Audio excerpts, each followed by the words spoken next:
as a renter, you know the struggle of having an outdated kitchen. So let's make some easy DIYs to elevate your kitchen that are totally damage-free.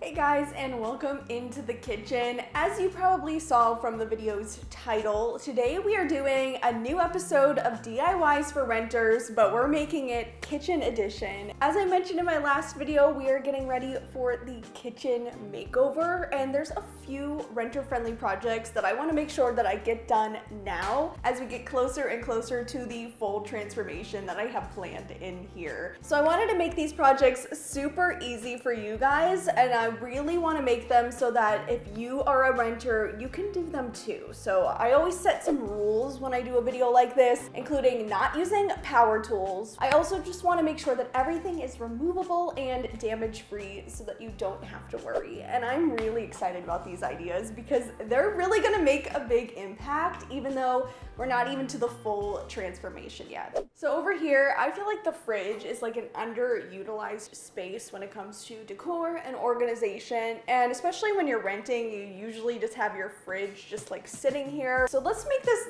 space just look a little bit cuter and have a little bit more function. And I was inspired by this as my inspo photo. So I have my tape measure. I just need to get a measurement of about how big we want to make this. And then we will head upstairs and start working on it. So we're in the craft room here, and I have my board, and this is a 1.5 by 2 by 36 board, which I think is going to be the perfect size for this little peg rack that we're building because we don't want it to be too big. So we're just going to cut this down using one of my favorite hand tools, which is this miter box saw. And I'm going to start with 14 inches. I think that will be like the perfect size for what I'm going for. But the best part of DIYing this is you can customize it to whatever size that you want or whatever size that you need for in your space.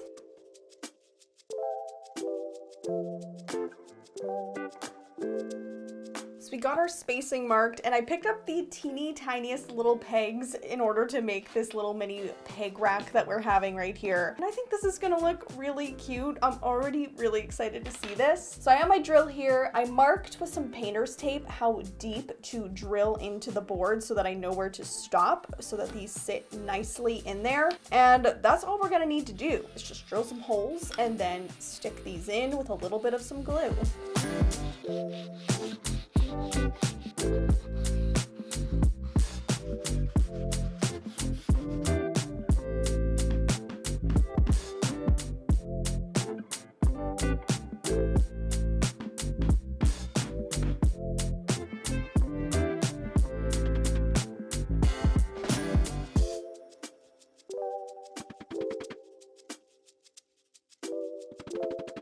Now, I'm gonna of course be staining with my all-time favorite stain, Early American, but you could also paint this. I think this would look so cute if you painted little floral designs or stripes or even just some sort of funky pattern that speaks to you. I think that would be so cute to just add a little extra personalization, a funky pop of color. But of course, I'm keeping mine a little bit boring, but maybe I will go back in the future and paint some really cute designs on here. Let me know what you guys think.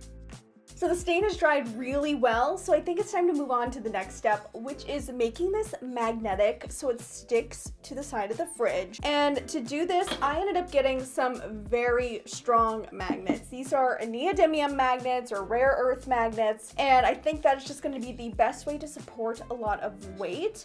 I'm not sure how many we're going to need. I'm going to start with 2. And we're gonna see how well 2 does. And then if that is not enough, I can always go back in and add a 3rd magnet in the middle. And I think the best way to adhere the magnets will be using some super glue.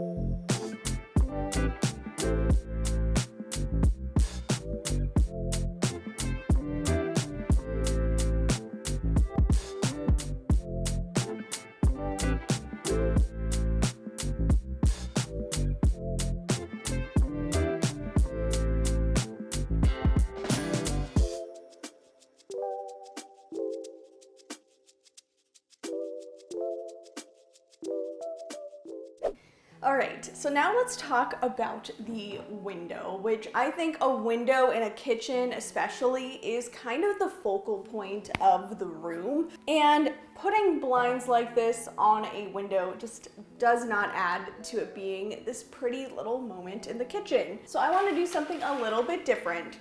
We're gonna remove these later, but right now I wanna work on the project. I think we could take these down as part of the makeover video. I wanna make cafe curtains to hang up on the window right here. I just think that's going to look so cute and charming, and it will add that little bit of privacy that we'll still need right here. And I'm really excited because we're gonna make this totally renter friendly and damage free too with the way that we're going to mount the curtains. But the very first thing I need to do is get some measurements.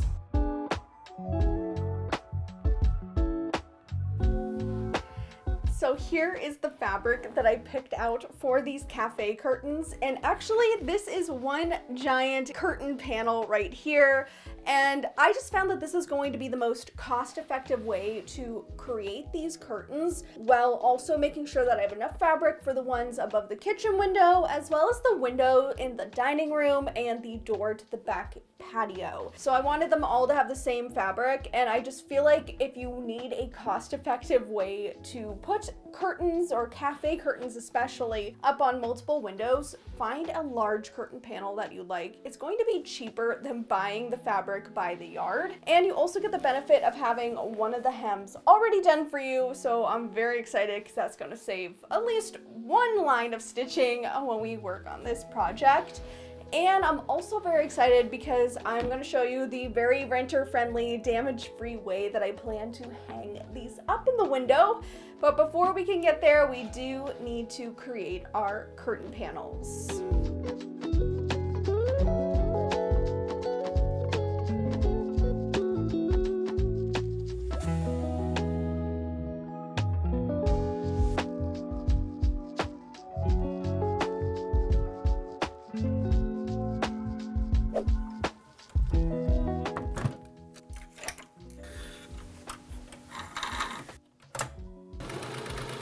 Now, if you don't have a sewing machine, it doesn't mean you cannot make your own custom curtains. You can just pick up a roll of permanent hem tape, and this stuff is amazing. I've used it before, and you just lay it between your layers of fabric as you fold over your hem, and then fuse the hem together with an iron. Actually, I originally bought the iron you see me using in this video because years and years ago, I was using hem tape and didn't have an iron, so I went and got one, which is definitely cheaper than getting a sewing machine and learning how to sew. But I always want to show you guys that there are ways to achieve a DIY project without having all of the tools that I am using here. And it's really just a goal of mine to make every one of my projects feel very accessible and easy for anyone to do, no matter if you've been crafting and DIYing for years or just looking for some inspiration for your own rental or home and stumbled upon my video and found an idea that you liked. So that is why I always try to present other ideas and solutions to help you guys as you also try to beautify your own spaces. So now that the curtains are done, and I just think they look so cute, they are going to add so much character to the window. Before we start hanging them up though, I do want to talk about how I plan on hanging them and just show you how this part is going to work without the curtains, and then we'll put them on the rod and you'll get the full effect. But basically, I am just using a tension rod, and I've of course had to get one that was gold or brass color because I just felt like this will look so much prettier, more refined, and this is just one of my favorite ways of making a curtain renter friendly, because it just is a tension rod. And obviously if you've used one before, you know how great they are, but it prevents you from having to drill any holes to hang your traditional cafe curtains. So this is gonna work really well. So this is so simple to use. I'm just going to take the curtain rod and extend it out.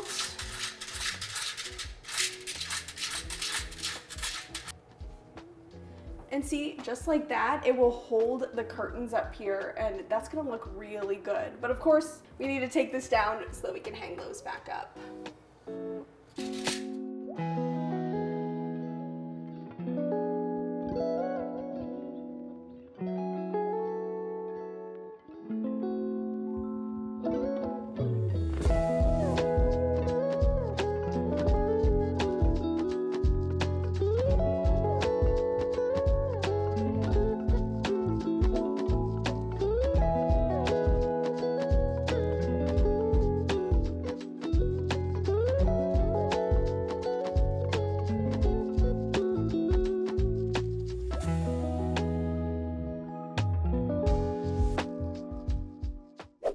talk about lighting, and that's why I am up on a step ladder, because I want to address this light right here underneath the sink. I feel like you guys love the different renter-friendly lighting hacks that I have done in the past, and so I wanted to come up with another one and a different one that we can do right here.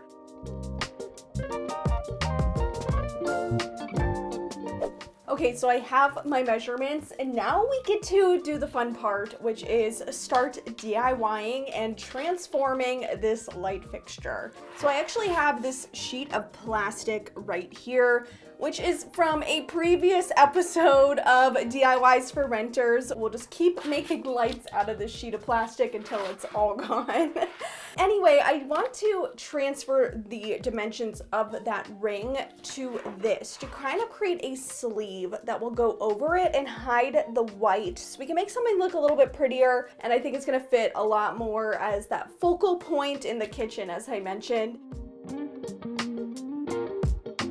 We have our strip right here, and it turned out so great. So I also did leave a little bit extra, an extra inch right here.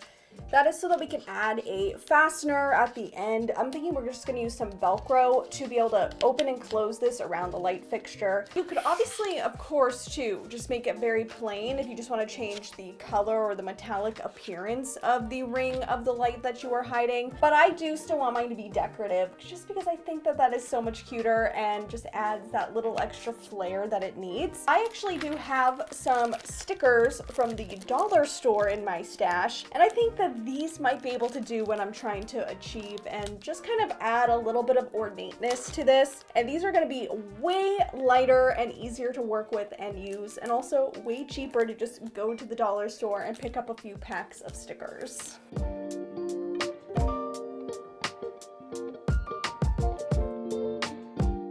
So as I was placing these gold stickers, I noticed they really didn't want to stick to that plastic backing, and I wasn't too surprised about that. So I just grabbed my bottle of tacky glue that I also got from the dollar store and used that as some extra adhesive to stick these onto this plastic sheet. And it worked great because tacky glue is a very flexible glue, so I'm not worried about these pieces coming off.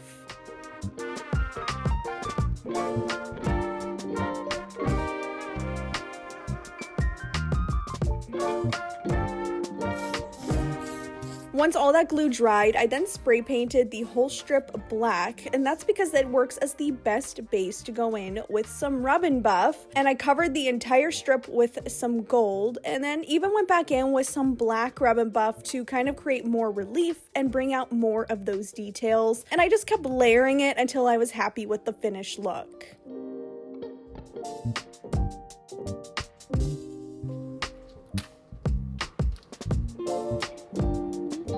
And then it was time to add some heavy duty Velcro, and this stuff was strong. Now I do have one more way that I plan on elevating this light fixture, but you're going to have to stick around until the kitchen makeover video to see that full reveal.